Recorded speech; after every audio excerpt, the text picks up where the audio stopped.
wanted to talk about, can you even, yeah, you can see the whole drum set. Wanted to talk a little bit about how I set up my drums. So when I first started playing drums, I'm a right-handed person, have been my whole life. But when I got my first drum set, of course, I set it up like a right-handed person would. But I was too uncoordinated to use a bass pedal. I couldn't do that. Despite being good at a lot of other things, could not just do that. So I started using this to tune this down a little bit and started using that to make my beats with my hand. So I play something like, you know, some simple Matchbox 20 or Tabitha's Secret or some older 7 Mary 3 or something. And I just play my beats like this.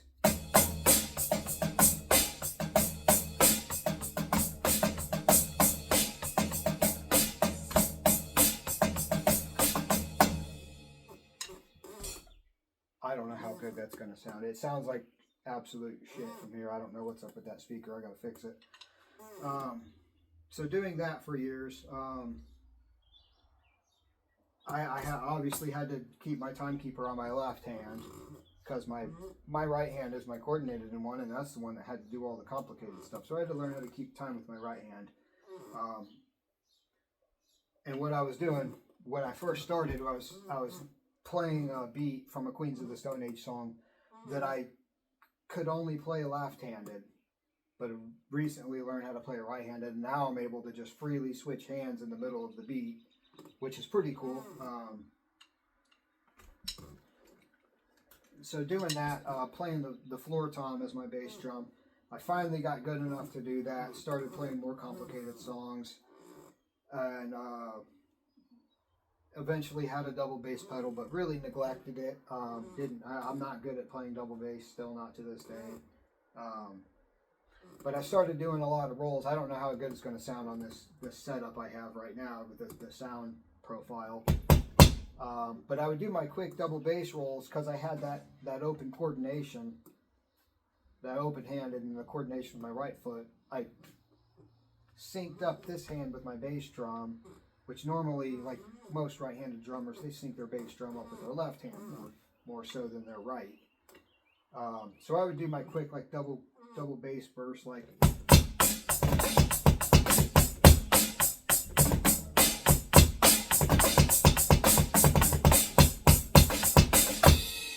stuff like that. Yeah, it doesn't sound good with the loose jazz profile I have on. So after years of doing that, going through all the hardship I did in life, I was homeless for years and carried a pair of drumsticks, and I would just put on headphones and I would air drum. And it was that point I started trying to teach myself how to play right hand, because I realized, like, you know, using my left hand as the timekeeper is not as dynamic as what I can do with my right hand. I'm working on getting my left hand to do that, but it's really hard to do. So I started doing that, just beating the drums, beating the air, pretending I was hitting drums. I eventually got a really cool, it's a computer program called Aero Drums. I actually have the hardware for it and the software I can give to somebody that wants it, but you essentially sit in front of a camera and you set up your drums however you want, and you have reflective balls on the ends of your sticks and an LED light, so you have to wear sunglasses. It kind of gives me a headache after a while, and you got these shiny things on your feet that reflect your movement back to the camera, so it knows when you hit, and it's pretty accurate. It's really cool. You can record songs and everything with it. So that's when I started, like, because all your drums are make-believe. You can set them anywhere up. I would have this crazy, like, I believe it's Basio. It's just got like the wall of drums. So I had a kit like that to where no matter where I put my stick, I hit something. It was pretty cool. And then a wall of cymbals above that. Talk about a shoulder breaker though. And then I got a electronic kit eventually, some years back, and really started buckling down on learning how to play right-handed. Well, I guess actually before that, they had a drum museum downtown, and I would show up there about 3 or 4 times a week and just beat the hell out of their drums in their sound rooms. And then I got the electronic kit. That's when I really started focusing on right-handed playing. And after playing open-handed so long, like a lot of the things that I would do just didn't work, you know, because I did a lot of like a lot of patterns on my drums with my right hand because it's coordinated, and this one's dumb. So I couldn't do that very easily. Like I could, but at a very elementary level. And also, I guess I forgot to mention, when I had my electronic kit, or my acoustic kit before shit hit the fan in my life, I ended up getting another kit from our old singer, Justin, for the band I was in years ago.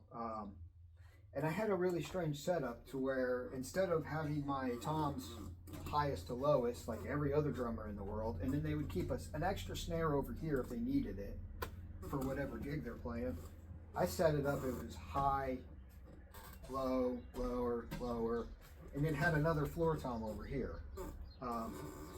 Because I like rolling this way. I like doing that, and then I like throwing that energy back and forth. I kind of took that out of the Tao of Jeet Kune Do book, like the energy throwing back and forth. I may have been misunderstanding the book, what I was reading and what Bruce Lee was trying to explain in the book, but the message I took out of it worked for me, so I guess that works. So like I had that set up, and when I got the electronic kit, I just couldn't do that. There's a lot of limitations. I eventually upgraded my kit, and now, you know, these are Elise's pads. These are all Roland. It's nice that they're different colors. I can tell them apart easily.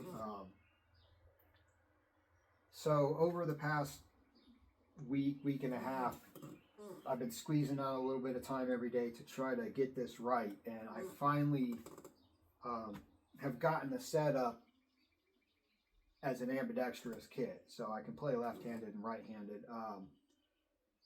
Before I was doing this, before I set this up, I'm kind of skipping around here.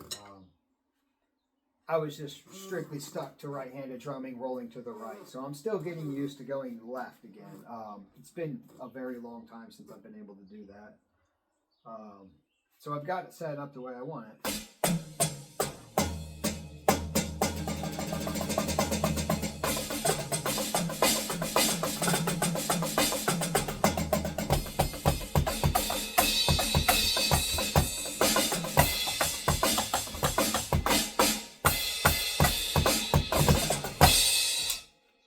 So you see how like easy it is to play without having completely crossing your arms over. Another really cool thing I've done with the electronic kit, I don't know if it's possible with an acoustic kit. I know there are wire pedals, so it's essentially like a cable, like a brake line on a bicycle that controls your hi-hat. But on the electric kit, I have this full hi-hat, and I've also got this linked to it. So I can control both of these with one pedal. I have the same hi-hat profile, the same tuning, the same volume. Though I need to tweak it a little bit because this is an Elise's pad. It's not really, doesn't have the niceness of this one. So that really is really cool because I don't have to really cross my arms unless I want to.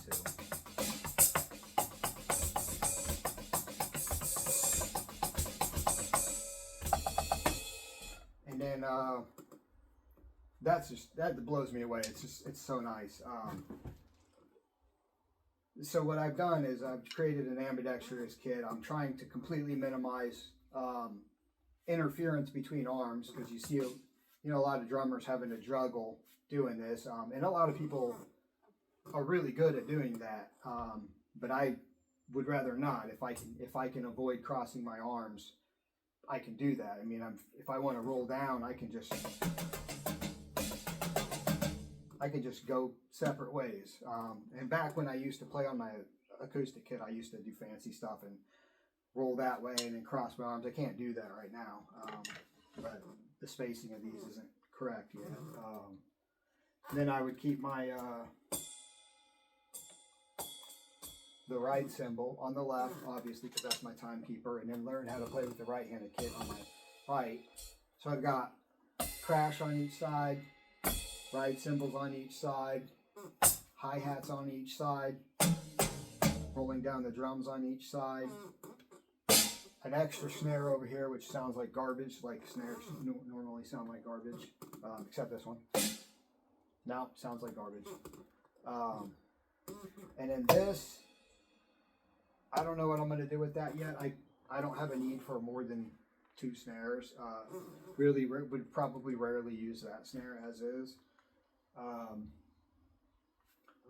So yeah, I thought I'd talk about that a little bit if anybody was interested. Learning how to play left-handed, teaching myself 15 years after drumming, after learning to drum, to play right-handed, being right-handed person the entire time, and now I've got an abomination of drums that every person I've talked to about it so far was like, why would you do that? That sounds dumb. But yeah, it's fun stuff.